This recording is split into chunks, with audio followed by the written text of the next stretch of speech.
Kingdom Come Deliverance is the most unrealistic, realistic RPG I've ever played. Kingdom Come Deliverance was developed by Warhorse Studios and released on February 13th, 2018. I'm going to preface everything with, I really like this game, but I feel like there are parts of the game that kind of act like a double-edged sword that are either going to hit or miss with players.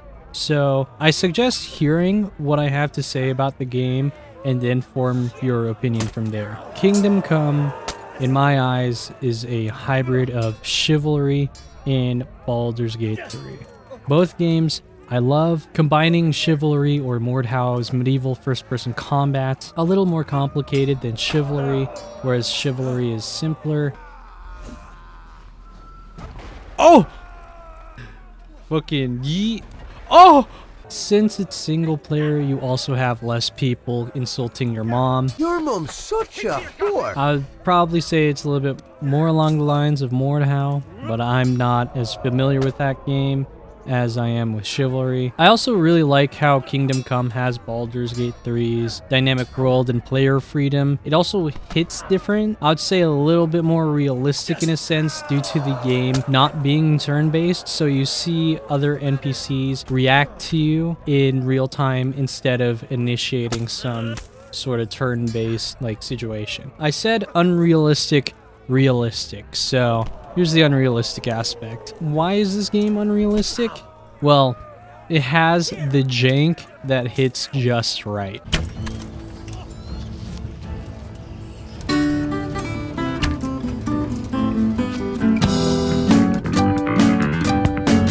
Normally, I'd say jank on paper isn't a good thing for a game, but why is it okay for some games and not for others?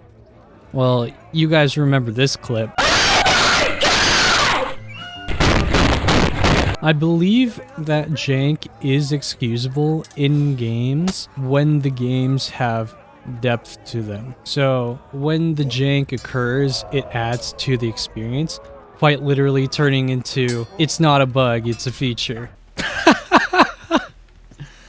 Hans, you're not going anywhere. You're just stuck in one spot. Hans, you're not making any progress. Hans, Hans, can I just borrow Bernard's horse? Oh, there he goes. Jankness blends with the realistic aspects in a way to make the experience more enjoyable and leaves the door open to experimenting. What the fuck is that? What is that camera? This is literally the 5'11" versus 6 foot meme right here. He's so small. One example is during one of the earlier missions I received was to steal a ring from the local executioner. So I decided to sneak into his house at night while he was asleep. He caught me 5 times, and every time he would chase me to the gate of his yard, and then he would reset. But on the 5th time, I got tired of running, so I sent his ass into the Shadow Realm. Loot, loot, loot. Ah, fuck! I'm only just trying to get the ring. Give me your fucking ring. You fucking thief. Also, since it was night, he was wearing nothing because he was going to bed, so I had the advantage. Since I already went so far, I decided to take all his earthly belongings. Already knocked him out, so... He got up and ran away while I was lockpicking, told the guards, so I hid all his shit in the trunk before I got caught, and the guards threw me in jail, but they weren't able to steal back my stolen goods, so fuck them. Now, the depth of Kingdom Come Deliverance. It looks like this. To properly explain the depth of this game, I'm going to try to break things down further. Oh fuck, where do I start? Alright, so when you do medieval RPG-ish things, the devs don't want you to be taking a backseat. For example, you have lockpicking, pickpocketing. Oh fuck! Alchemy. Is this the cock enlarging potion? Maintaining weaponry. All of which come with a dictionary-sized tutorial. Holy shit! What the fuck is this? I like that the devs are involving the players in this way. I find this satisfying and actually pretty fun when I start to get the hang of it. On top of doing these things, there's just a lot of stuff you can do. For example, you can fist fight the poor. Oh, fuck you.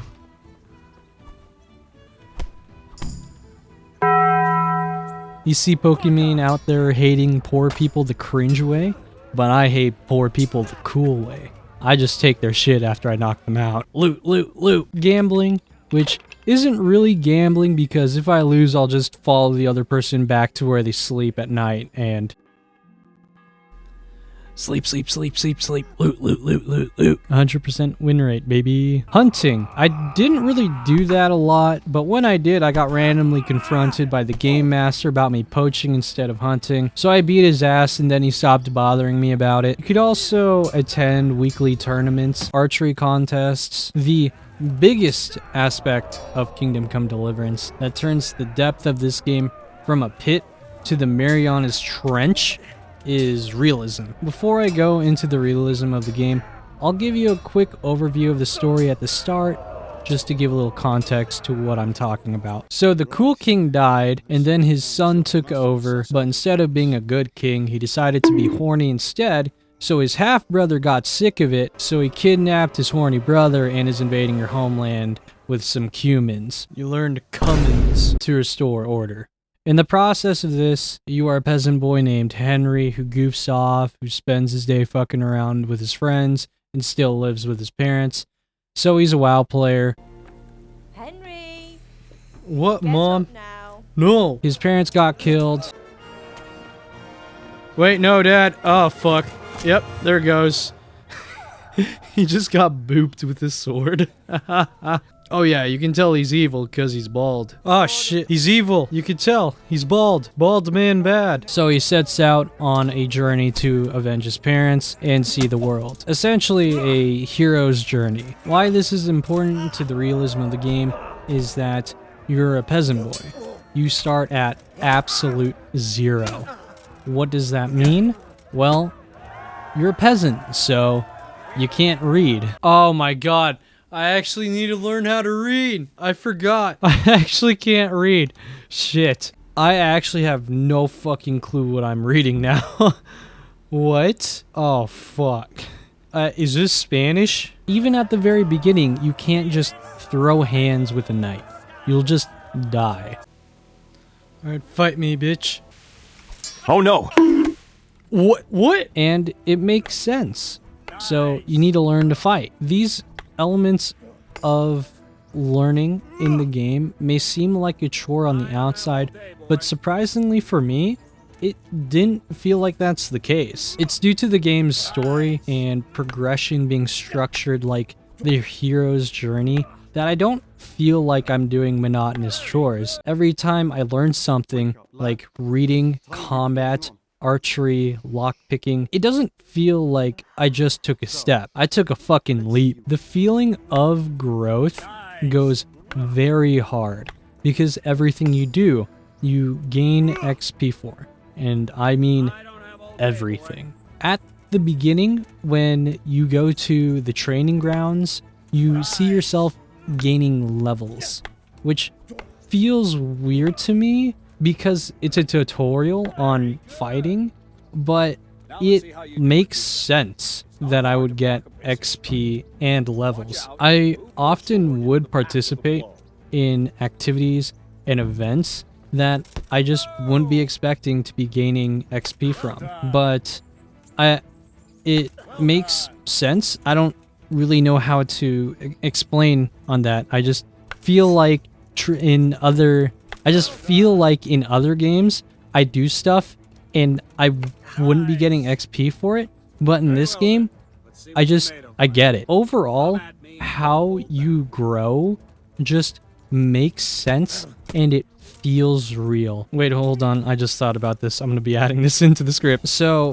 the things you do in the game is kind of like you also getting better at the game in real life. So at the beginning, like, you don't really understand how to play a game, and then you slowly start getting better at playing the game. It's like when you start playing Elden Ring or a Souls game at the very beginning, you start getting a feel for it, and then you eventually get better overall. I feel like that's the case in Kingdom Come, where Henry is getting better in the game, and I feel like I'm getting better in real life at the same time. It just hits different. The world feels surprisingly alive. I know that I said there is jank, and I can understand that is something that is immersion breaking, but let me explain. When you are told to meet someone somewhere, you can see them walk there to meet you.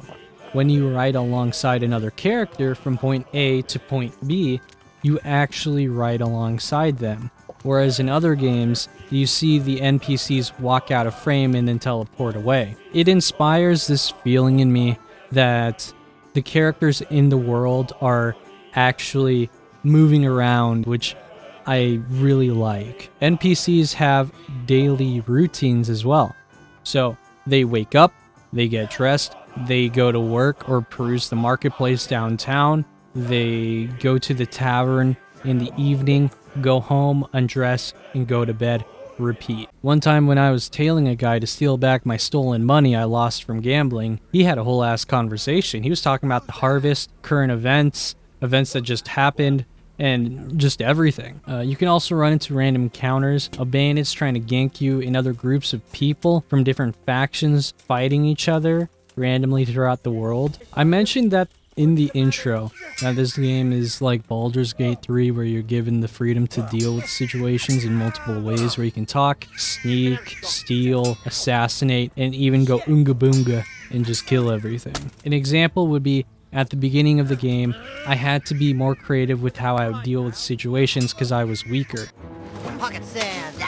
One mission I had was to kill 2 bandits that were targeting a guy who was linked to a crime that I'm investigating, but I just couldn't take them 1v2, so I decided to wait until the night where they would be sleeping without wearing their armor so I can suffocate one, then fight the other while he had everything unequipped. Just gotta hide the bodies over here. Just look, they're holding hands. Another example is that after my parents were killed, I wanted to bury them, but I was under house arrest. So I talked to the gatekeeper and he said that if I got a set of armor, then he could say that I looked like one of the guards as an excuse for accidentally letting me out of the castle. I then snuck into the armory and stole a set of armor and also everything else in the armory. Afterwards, I equipped the set of armor, talked to the guard, and he just let me out of the castle. Look at this UI. You got your health, stamina, a compass, and a direction of your quests. This UI works because the more clutter you have on the screen, it starts making the game feel more gamey, more hand-holding, and starts to disconnect you from the world. It also starts to look like shit. What the fuck is that? Gameplay. There is one big note on this I would like to make, because some of you might like this and some of you may not like this. This is kind of what I said at the very beginning with the hit or miss type of stuff that I mentioned with Kingdom. When starting out, the combat may not feel as good because you're a peasant boy. You haven't learned how to properly hold a weapon, so as you grow, you get better at handling your weapons, which can be something you like or dislike, but I like that I can see my ability to handle weapons improve. The gameplay at its core, I think, is great, especially when you start leveling up, so fights start getting faster and more dynamic as you progress farther into the game. The game uses a directional based melee combat system, so it allows you to attack from multiple angles, and when you level up, you can unlock different combos to maximize damage to your opponent. Combos also feel very nice, especially when you're able to execute them. A different tool you have under your belt is parries, where a green shield icon pops up. You then hit the parry button to block the incoming attack and stop the enemy from performing or continuing the combo. Next level from there, you have Master Strikes, which can be considered perfect parries, where you parry then strike, which is a free hit for you. You also have perks. I have a sort of love-hate relationship. I'll address what I love about them now, but when I start going into my criticisms for the game, I'll cover what I don't like about the perks then. I like how the perks work with other elements of the game, like how you can get stat bonuses for having good reputation or bad reputation, or managing your hunger, or when you're drunk. I really like that. They can also give you bonuses depending on the time of day. Now, if you really like to steal some shit, you're going to be interfacing with the stealth system of Kingdom Come. I think the stealth system is okay. You have 3 stats that affect your stealth. You have noise, conspicuousness, and visibility. Noise being the noise that your equipment makes while moving, so the louder you are, the more likely you are to be found. Conspicuousness is how much you stand out in a normal environment. If you're wearing unusual clothing, people stop to look at you twice. Visibility, how easy it is to see you. For example, in the dark, you're wearing glittering plate armor, it's easier to see you. I don't really feel like conspicuousness and visibility had much of an impact on my playthrough as noise, probably because I was basically a walking can of tuna the entire time, and you could hear the metallic clap of my ass cheeks from a mile away. Criticisms. Before I go into my criticisms, if you agree,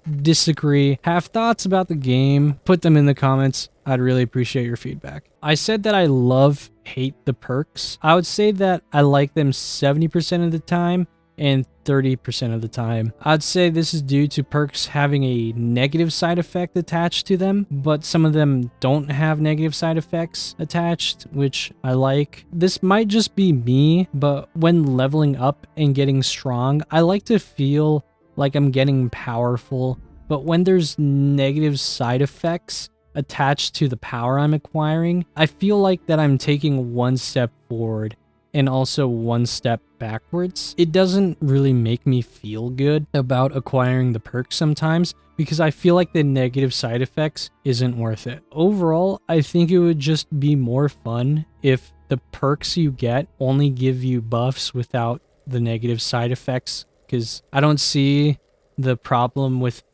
getting stronger and become a god. Another small gripe I have with the game, when you want to manually save the game, you would need to find a bed that allows you to sleep in, which is normally found at lodgings.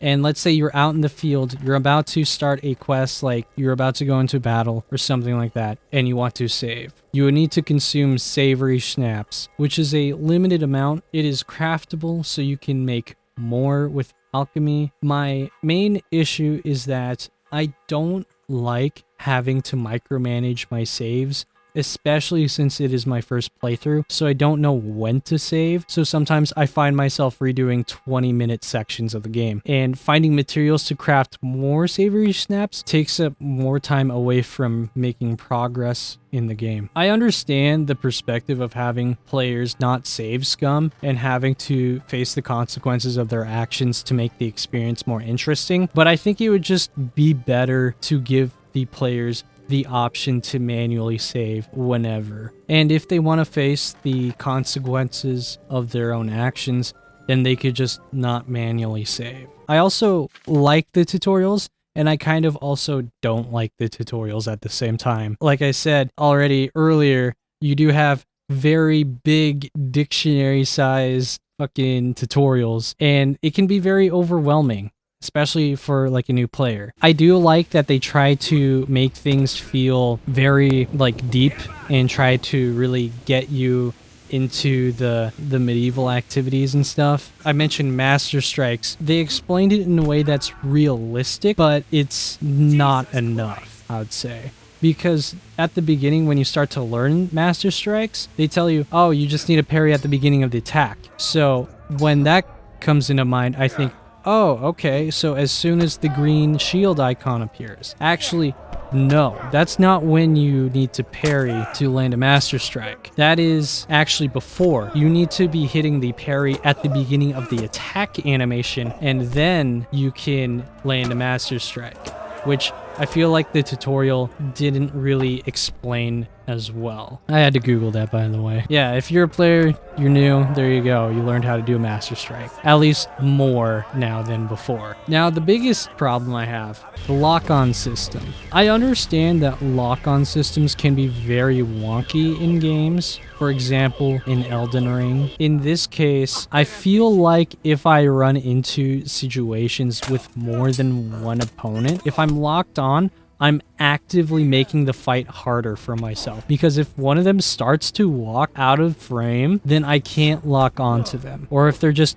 out of the frame, but I saw them leave, I just can't lock on to them. I would have to disengage the lock on or move around my current target to put the other opponent that who just walked out of frame back into frame while also avoiding getting hit. After a certain point, I just got good at fighting without the lock-on system on. I don't think it's a good thing when players avoid using a system because it's bad. I don't think that's good. The lock-on system is the worst part of the game for me, but everything else is very small. I think it would just depend on the player. Anyways, that wraps up my thoughts about Kingdom Come Deliverance. Thanks for getting this far into the video. About 99.4% of you guys are subbed. If you enjoyed the video and want to help support the channel, make sure to sub. For my next 2 videos, I plan on playing Dragon's Dogma and Helldivers 2 when that releases. Anyways, boys, I'll see y'all later.